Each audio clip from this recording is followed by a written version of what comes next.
കേസും ഇതിനുവേണ്ടി കണക്റ്റഡാണ്. ആണെങ്കിൽ അതിലാണ്. പക്ഷേ ഈ ഭരതനാട്യം ഇറങ്ങിയ സമയത്ത് അശ്വിൻ ഗോക്ക് വളരെ മോശമായിട്ട് തന്നെ റിവ്യൂ ചെയ്തു. അതോടുകൂടി ആ പടം ഇരുന്ന് പോയി എന്നാണ് ഇപ്പോഴത്തെ ഒരു ടോക്ക് വരുന്നത്. കാരണം വെച്ച് കഴിഞ്ഞാൽ ഇപ്പോൾ OTT വന്നപ്പോൾ വൻ വിജയമായി മാറിയിട്ടുണ്ട്. അപ്പം ഈ ഒരു ഞാനതിനെ അങ്ങനെ കാണുന്നില്ല. എൻ്റെ അഭിപ്രായം അതല്ല. ഞാൻ ഒരാളൊരു റിവ്യൂ പറഞ്ഞെന്ന് വെച്ചിട്ട് ഒരു സിനിമയ്ക്ക് ആൾ കയറാതിരിക്കുന്നു ഞാൻ കരുതുന്നില്ല. ഒരാളുടെ റിവ്യൂവിനെ ബേസ് ചെയ്തിട്ടൊന്നും അല്ല മലയാള സിനിമ അല്ലെങ്കിൽ ഇൻഡസ്ട്രി നിലനിൽക്കുന്ന അല്ലെങ്കിൽ ആളുകൾ കയറുന്നത്. ആളുകൾ ഇപ്പം അതിന് ചെറുതായിട്ട് ചിലപ്പോൾ സ്വാധീനിക്കായിരിക്കും, എന്നല്ലാതെ അത്രയ്ക്കൊക്കെ ഉള്ളതെന്നാണ് ഞാൻ കരുതുന്നത്. ഇനിയിപ്പോൾ ഒരാൾക്കോ അല്ലെങ്കിൽ ഒരു റിവ്യൂറിനോ അല്ലെങ്കിൽ 2-3 പേർക്ക് ഒരു സിനിമ ഇഷ്ടപ്പെട്ടില്ല എന്ന് കരുതി ആ സിനിമ പോപ്പുലർ ആകാതിരിക്കണം എന്നൊന്നും ഒരു നിർബന്ധമില്ല. ആളുകൾ ഒരു മൗത്ത് പബ്ലിസിറ്റിയിൽ അല്ലെങ്കിൽ ഇപ്പം നമ്മൾ വളരെ കുറച്ച് ആളുകളായിരിക്കും റിവ്യൂ കണ്ടിട്ട് സിനിമയ്ക്ക് പോകുന്നതെന്ന് എനിക്ക് തോന്നണേ, ഞാൻ വിശ്വസിക്കുന്നത്. അധികം പേര് നമുക്ക് അടുത്തറിയാവുന്ന ഒരാളുടെ ഒരു പേഴ്സണലി അറിയാവുന്ന ഒരാൾ നമ്മുടെ ഒരു സുഹൃത്തൊരു പടം കണ്ടിട്ട് അയാൾ പറയുന്ന ഫീഡ്ബാക്കിനെ അടിസ്ഥാനമാക്കിയാണ് കൂടുതൽ ആളുകളും പോകുന്നതെന്നാണ് സിനിമ കാണാൻ തീരുമാനിക്കപ്പെടുന്നതെന്നാണ് ഞാൻ വിശ്വസിക്കുന്നത്. കുറച്ച് കാലങ്ങളായിട്ട് ഇപ്പോൾ അങ്ങനെ ഇപ്പം ഹെൽപ്പ് അതിലും വിജയമായിരുന്നു. അപ്പോൾ ഇതെല്ലാം കൂടെ കൂട്ടി വായിക്കുമ്പോൾ ഈ റിവ്യൂവേഴ്സിൻ്റെ ഒരു അമിതമായ ഒരു പ്രേക്ഷകരുടെ ഇൻഫ്ലുവൻസ് ഞാൻ വിശ്വസിക്കുന്നില്ല. എൻ്റെ അഭിപ്രായം അതല്ല. ഞാൻ റിവ്യൂ അല്ലെങ്കിൽ ഒരാളൊരു സിനിമയെക്കുറിച്ച് നല്ലത് പറഞ്ഞെന്ന് വെച്ചിട്ട് ആരും കാണാനും പോകത്തില്ല. അല്ല, തീരെ ചെറിയ സ്വാധീനം ഉണ്ടാകുമായിരിക്കും എന്നേ ഉള്ളൂ. അല്ലാണ്ട് ഒരു മികച്ച സിനിമ ഇല്ലാണ്ടാക്കാൻ ഒരു റിവ്യൂവിനൊന്നും പറ്റില്ല. ഒരാളൊരു റിവ്യൂ പറഞ്ഞെന്ന് വെച്ചിട്ട് ഒരു മികച്ച സിനിമേനെ ഇല്ലാണ്ടാക്കാൻ പറ്റില്ല എന്ന് ഞാൻ ഉറച്ചു വിശ്വസിക്കുന്നു. അതേപോലെ ഒരു മോശം സിനിമേനെ ഒരാൾ 4 പേര് നല്ലത് പറഞ്ഞെന്ന് വെച്ചിട്ട് നന്നാക്കാനും പറ്റില്ല. ആൾക്കാർ അത്ര പൊട്ടന്മാരൊന്നുമല്ല പ്രേക്ഷകർ.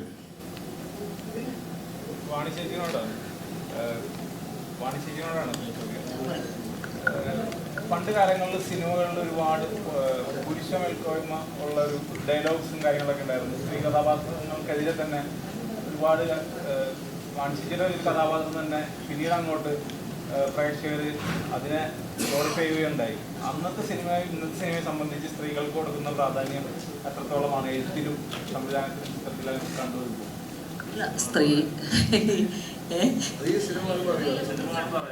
അല്ല, അങ്ങനെയൊന്നുമല്ല. സ്ത്രീ കഥാപാത്രങ്ങൾ വരണം എന്നാണ് പറയുന്നത്. അന്നും ഇന്നും എന്നും ഉണ്ടാവണം എന്ന് തന്നെയാണ് പറയുന്നത്. സ്ത്രീകൾക്ക് പ്രാധാന്യമുള്ള കഥാപാത്രങ്ങൾ ഉണ്ടാക്കണം എന്നാണ് പറയുന്നത്. പക്ഷെ അതിനൊരു വ്യത്യാസമായിരിക്കും ഈ പടം തീർച്ചയായിട്ടും. ഈ സിനിമ പുരുഷ കഥാപാത്രങ്ങളെക്കാളും കൂടുതൽ ഹീറോയിസം ഇല്ല സ്ത്രീ കഥാപാത്രങ്ങളാണ്. പൊന്നമ്മ ഒറ്റ വെടിയെ വെക്കുന്നുള്ളൂ. പക്ഷേ ബാക്കിയുള്ളവർ എത്ര വെടി വെച്ചിട്ട് ഒരു കാര്യമില്ല, 1-1.5 വെടിയത്. അപ്പൊ ഇവിടെ എല്ലാ സ്ത്രീ കഥാപാത്രങ്ങളും അതിനകത്ത് എല്ലാവരും ഭയങ്കര ഹീറോയിക് ആയിട്ടുള്ള ഒരു ഫീൽ ഉണ്ടാകുന്നുണ്ട്. സ്ത്രീ എന്ന് പറഞ്ഞ് മാറ്റി നിർത്തേണ്ട കാര്യമേ ഇല്ല. ഈ സിനിമ ഒരിക്കലും അങ്ങനെയല്ല.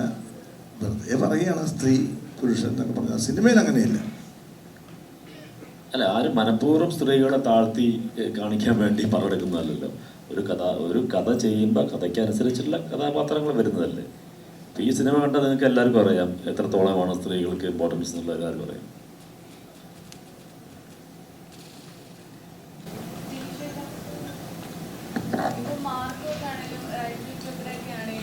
പ്രൊമോഷൻ അധികം കുറവായിരുന്നു. ഇപ്പോൾ ആദ്യത്തേക്ക് ട്രെൻഡ് എന്ന് പറഞ്ഞാൽ എല്ലാ സിനിമകൾക്കും വലിയ ഹൈപ്പ് കൊടുത്ത് ജനങ്ങളിലേക്ക് എത്തിച്ച് എല്ലാവരും ഇപ്പോൾ പുഷ്പ അല്ലെങ്കിൽ ഒരുപാട് മൂവിയാലും ആൾക്കാരിലേക്ക് അധികമായിട്ട് പ്രതീക്ഷകളുടെ അമിത ഭാരം അടിച്ചേൽപ്പിക്കുകയായിരുന്നു. ഇങ്ങനെ ഒരുപാട് പ്രൊമോഷനൊക്കെ ഉണ്ടാവും.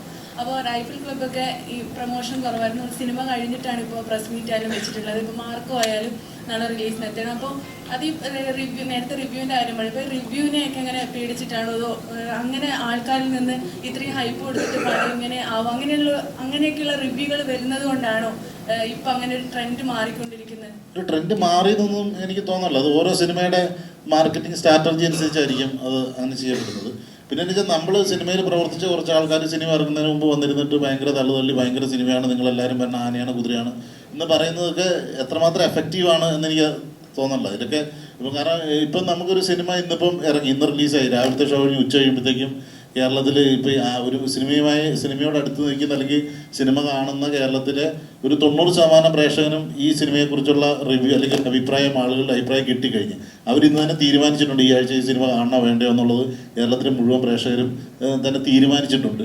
അപ്പോൾ അതിന് വേണ്ടിയിട്ട് നമ്മളിങ്ങനെ ഒരു മാസം കൊണ്ട് ഒരുക്കൊന്നും ആവശ്യമില്ല എന്നുള്ളതാണ് തോന്നുന്നത്. അല്ലെങ്കിൽ ഈ സാഹചര്യത്തിൽ അതിപ്പോൾ ഇന്ന് രാവിലെ പടം റിലീസായി വൈകുന്നേരം ഇപ്പോൾ എല്ലാവരും പറഞ്ഞിട്ടുണ്ട് പടം നല്ലതാണോ അല്ലയോ എന്നുള്ളത്. അപ്പോൾ അതനുസരിച്ച് ആൾക്കാർ ടിക്കറ്റ് എടുക്കും, സിനിമ കാണും, അത്രയേ ഉള്ളൂ. അതിനകത്ത് ഭയങ്കര ഒരു പ്രീ തള്ളിൻ്റെ ആവശ്യമില്ലെന്നാണ് ഞാൻ പറഞ്ഞത്. അത് ജസ്റ്റ് ആൾക്കാരെ ഒന്ന് അറിയിക്കുക എന്നുള്ളതാണ് ഇത്ര ആവശ്യമുള്ളൂ എന്ന് തോന്നുന്നു. ഞാനിപ്പോൾ ഇത് അനാവശ്യമായിട്ട് പറയാൻ തോന്നും, അഹങ്കാരമായിട്ട് ചിലപ്പോൾ തോന്നും. സത്യമായിട്ടുള്ള കാര്യം പറയണമെന്ന് തോന്നിയോണ്ട് പറയുക. ഞാനൊരു 42 വർഷമായി സിനിമയിൽ നിൽക്കുന്നു. അന്ന് ഈ റിവ്യൂ പരിപാടിയൊന്നുമില്ല. സിനിമ വരുന്നു, നാന, വെള്ളി നക്ഷത്രം, അങ്ങനെ ചിത്രകാർത്തി, അങ്ങനെ കുറേ മാഗസിനുണ്ട്. അതിനകത്ത് കൊള്ളാമെങ്കിൽ കൊള്ളാമെന്ന് പറയും, അല്ലെങ്കിൽ സിനിമ തിയേറ്റർ നല്ലതാണെങ്കിൽ ഓടും. ഇപ്പോഴും അതാണ് അവസ്ഥ. അല്ലാതെ ഈ റിവ്യൂ കൊണ്ട് നടന്ന ആളല്ല ഞാൻ ഇനി നിൽക്കാൻ പോകുന്നത് റിവ്യൂ കൊണ്ട്. ഇപ്പം റിവ്യൂ പറഞ്ഞിട്ട് അതിൽ ഭയങ്കര ബോറാണെന്ന്, ഞാൻ ബോറായിട്ട് അഭിനയിച്ച റിവ്യൂ പറഞ്ഞ് ബോറാന്ന് പറഞ്ഞു. ഞാൻ നന്നായിട്ട് അഭിനയിച്ചൊരു ബോറാന്ന് പറഞ്ഞ പ്രേക്ഷകർ സമ്മതിക്കില്ല. ഞാൻ എന്തുകൊണ്ട് ഇത്രയും വർഷം നിൽക്കുന്നു? പ്രേക്ഷകന് ഇഷ്ടമുള്ളതുകൊണ്ടാണ്. അല്ലാതെ ഒരുത്തൻ അവിടെ നിന്നോട്ട് അയാൾ ഭയങ്കര ബോറാന്ന് വേഷം കെട്ടിയിട്ട് പറഞ്ഞുകൊണ്ട് ഞാൻ മോശമാവില്ല. It's A fact. ഇയാൾ എങ്ങനെയുണ്ട്, ഇയാളുടെ സിനിമ എങ്ങനെയുണ്ട്, പ്രേക്ഷകനാണ് തീരുമാനിക്കുന്നത്. അല്ലാതെ ഏതെങ്കിലും ഒരുത്തനെ ഇന്നോട് പറഞ്ഞു കഴിഞ്ഞാൽ അതാണ് അംഗീകരിക്കേണ്ടത്. അത് വളരെ ബാലിശമായ ചോദ്യമാണ്, ബാലിശമായ വിശ്വാസമാണ്. നിങ്ങളുടെ ഒരാൾ പറഞ്ഞു കഴിഞ്ഞാൽ സിനിമ പൊളിക്കാമെന്ന് ഒരിക്കലും നടക്കില്ല. കലാകാരൻ അവൻ സൃഷ്ടിക്കുന്ന കലാരൂപം പ്രേക്ഷകൻ ഇഷ്ടപ്പെട്ടാൽ ഡെഫിനറ്റായിട്ട് അത് നന്നായിരിക്കും. ഇഷ്ടപ്പെട്ടാൽ മോശമാണെങ്കിൽ പറഞ്ഞോളൂ. പക്ഷെ ഒരാൾ പറഞ്ഞിട്ട് അത് മോശമെന്ന് പറഞ്ഞാൽ ഒരിക്കലും ഓടാതിരിക്കുകയില്ല, പ്രേക്ഷകൻ ഇഷ്ടപ്പെടാതിരിക്കില്ല. അതിൻ്റെ ഏറ്റവും വലിയ തെളിവാണ് ഞാൻ ഇത്രയും വർഷമായിട്ട് സിനിമ നയിക്കുന്നു. ഞാൻ നായകനായിട്ടുണ്ട്, സഹനടനായിട്ടുണ്ട്, വില്ലനായിട്ടുണ്ട്, ഗുണ്ടായിട്ടുണ്ട്. ഒരുപാട് കാലഘട്ടങ്ങൾ കടന്നു വന്നയാളാണ് ഞാൻ. പിന്നെ ഇന്ന് ഞാൻ നടന്ന ആളല്ല. അതുകൊണ്ട് ഞാൻ പറയുകയാണ്, എൻ്റെ എക്സ്പീരിയൻസ് ആയിട്ട് പറയുന്നത്, ആരെയും മോശക്കാരനായിട്ട് പറയുകയല്ല. ഇതുകൊണ്ടാണ് സിനിമ ഓടുന്നതെന്ന് ആരും വിശ്വസിക്കേണ്ട. നല്ലത് പറഞ്ഞാൽ നല്ലതാണ്. അത് കുറച്ചും കൂടെ ഭംഗിയായിട്ട് ചെയ്യുന്നതാണ് ഭംഗി എല്ലാവർക്കും. അല്ലാതെ ആരെയും മോശക്കാരനായിട്ട് പറഞ്ഞത് എന്ത് കാര്യം? പിന്നെ വ്യൂവേഴ്സ് കുറെ ഉണ്ടാവുമായിരിക്കും, അതിനുവേണ്ടി പറയുന്നതായിരിക്കാം. പക്ഷേ നല്ലതായിട്ട് നല്ല സിനിമയെപ്പറ്റി നല്ല വിമർശനം ഉണ്ടാകുന്നതാണ് പറയുന്ന ആളിന് നല്ലത്, പ്രേക്ഷകന് നല്ലത്, സമൂഹത്തിന് നല്ലത്. സാർ, അതിൽ നിന്ന് ഇപ്പോൾ മലയാള സിനിമയിൽ തന്നെ ഒരുപാട് സീനിയർ ആക്ടേഴ്സിൽ ഒരാളാണ് താങ്കൾ. എനിക്ക് തോന്നുന്നു മമ്മൂക്ക, ജഗദീഷ് ചേട്ടൻ, താങ്കൾ ഇപ്പോൾ ചെയ്യുന്ന കഥാപാത്രങ്ങൾ ഒന്നിനൊന്നും ഡിഫറെൻ്റ് ആയിട്ട് എപ്പോഴും ഞെട്ടിച്ചുകൊണ്ടിരിക്കുകയാണ്. ഇനിയും വിസ്മയങ്ങൾ. ഞാൻ ഞെട്ടിക്കുന്നൊന്നുമില്ല, പ്ലീസ് അങ്ങനെയൊന്നും പറയാം. ഓരോ കഥാപാത്രം നല്ലത് വന്നാൽ ഞാൻ ചെയ്യുന്നു. ചിലപ്പോൾ എന്നെ കൊണ്ട് നല്ലതായിട്ട് ചെയ്യാൻ പറ്റും, എനിക്ക് ചെയ്യാൻ പറ്റുന്ന. ഇപ്പം എന്നെ ഇതിനകത്ത് ആഷിക്കപ്പ് വിളിച്ചു. ഞാൻ എൻ്റെ സത്യം പറയാം, എനിക്ക് ഒരിക്കലും പറ്റാത്ത പരിപാടി പ്രണയരംഗം. എനിക്ക് അറിയാൻ മേല കേട്ടോ, സത്യം. എനിക്ക് എൻ്റെ പ്രണയം ഇങ്ങനെ അല്ലല്ല, എനിക്ക് പ്രണയമുണ്ടോ? പിന്നെ എന്നോടുള്ള പ്രണയം അത് വേറെ, അത് പറയാൻ പുറത്ത് പറയാൻ കൊള്ളൂല. അപ്പോൾ നേരത്തെ സൂരജിന്റെ കാര്യം പറഞ്ഞ പോലെ അപ്പൊ എൻ്റെ പ്രണയം അത് എനിക്ക് അറിയില്ല ശരിക്കും പറഞ്ഞാൽ. എന്നെ ആദ്യം ഒരു കാമുകനായിട്ട് സിനിമയിൽ അവതരിപ്പിച്ചത് ആഷിക് അബുവാണ്. സോൾട്ട് ആൻഡ് പെപ്പർ എന്ന സിനിമയിൽ എന്തൊരു വലിയ കാമുകനാണ്. ഇപ്പം കണ്ട പ്രേക്ഷകർ പറഞ്ഞത് ലാല്, ശ്വേത, ആഷിഫ് അലി, അവരുടെ പ്രണയമൊക്കെ ഉണ്ട്. പക്ഷേ എൻ്റെ പ്രണയം, എൻ്റെ കാമുകയെ കാണിക്കുന്നുമില്ല. പക്ഷെ ഞാൻ ഭയങ്കര കാമുകനായിട്ട് എല്ലാവർക്കും തോന്നുന്നുണ്ട്. ഞാൻ ഡയറക്ടറുടെ മിടുക്കാണ്, എൻ്റെ മിടുക്കല്ല. അങ്ങനെ എന്നെ നല്ലൊരു ക്യാരക്ടറായിട്ട് എന്നെ ഇത്രയും നാൾ നിലനിർത്തിക്കൊണ്ട് ഇവിടുത്തെ ഡയറക്ടേഴ്സാണ്, ഇവിടുത്തെ പ്രൊഡ്യൂസേഴ്സാണ്, ഇവിടുത്തെ പ്രേക്ഷകരാണ്. അല്ലാതെ ഈ ഞാൻ പറഞ്ഞത് മനസ്സിലായില്ലേ, ഒരാൾ പറഞ്ഞുകൊണ്ട് അങ്ങനെ ആവില്ല സിനിമ. പിന്നെ തൽക്കാലം ഒരു ചില കാര്യങ്ങളൊക്കെ നടക്കുമായിരിക്കും.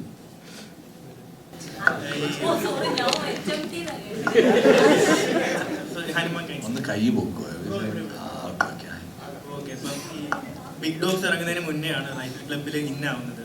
സോ ആക്ടിങ് ചെയ്യുമ്പോൾ ഇത് കണ്ടിന്യൂ ചെയ്യണമെന്ന് തോന്നിയിരുന്നു. അല്ലെങ്കിൽ അതേപോലെ ബിഗ് ഡോഗ്സിന് ശേഷം ഇപ്പോൾ ഈ പറയുന്ന പോലെ ഒരു ഗ്ലോബൽ റെക്കഗ്നീഷൻ കിട്ടി. സോ അതിനുശേഷം ഈ പറയുന്ന പോലെ ആക്ടിങ്ങിൽ എത്രത്തോളം ഇമ്പോർട്ടൻസ് ആണ് നീ കൊടുക്കാൻ പ്ലാൻ ചെയ്യുന്നത്? Good question. നമ്മുടെ ഫസ്റ്റ് ലവ് മ്യൂസിക്കാണ്. That's most important for me, right?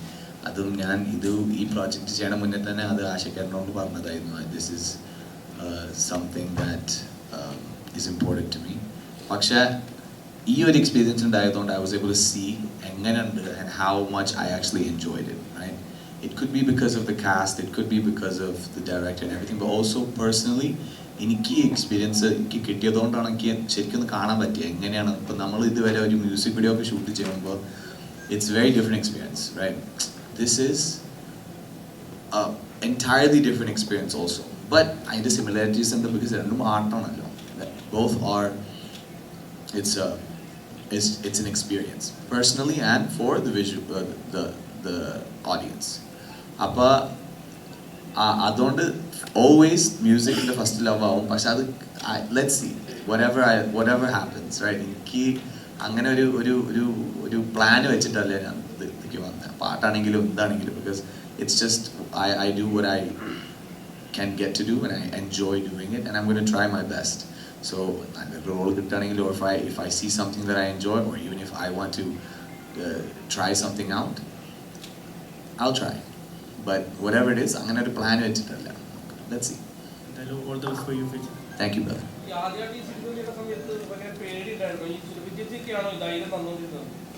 Actually പേടി കൊണ്ടുവന്നത് ഈ സൈഡിലാണ്. No, jokes is that actually ധൈര്യം തന്നത് എല്ലാവരും സുരഭിച്ചേറ്റ് നന്നായിട്ട് തന്നെ എല്ലാവരും തന്നു ബിക്കോസ് അങ്ങനത്തെ ഒരു എൻവയറമെന്റ് ഉണ്ട്. It's like because ഇപ്പൊ എല്ലാവരും ഇവിടെ കാണുന്നുണ്ടല്ലോ, എല്ലാവരും like everyone's like family, everyone's joking and having a good time and നമ്മൾ ഇത്ര എക്സ്പീരിയൻസ്ഡ് ആയ ആക്ടേഴ്സിൻ്റെ അടുത്ത് വരുമ്പോൾ നമുക്കും ഒരു ഡൗട്ട് ഉണ്ടാവുമല്ലോ, how would it go, how would they be, but instantly അവരോട് സംസാരിക്കാൻ തുടങ്ങിയാൽ എല്ലാവരും everyone is so nice and so warm and it was really good. Okay, thank you so much. കാണാത്ത ഒരു സിനിമ കാണുക, അഭിപ്രായങ്ങൾ അറിയിക്കുക. Thank you. അപ്പോൾ എന്തായാലും റൈഫിൾ ക്ലബിൻ്റെ ക്രൂ എന്ന നിലയിൽ ഞങ്ങൾ എല്ലാവരും ഭയങ്കര ഹാപ്പിയാണ്. വെറൈറ്റി സിനിമ കാണാൻ ആഗ്രഹിക്കുന്ന, പ്രത്യേകതരം സബ്ജക്റ്റുകൾ കാണാൻ ആഗ്രഹിക്കുന്ന പ്രേക്ഷകരോട് പറയാനുള്ളത് ധൈര്യമായിട്ട് ടിക്കറ്റ് എടുത്തോ, വന്നോ, കണ്ടോ. ഓക്കെ.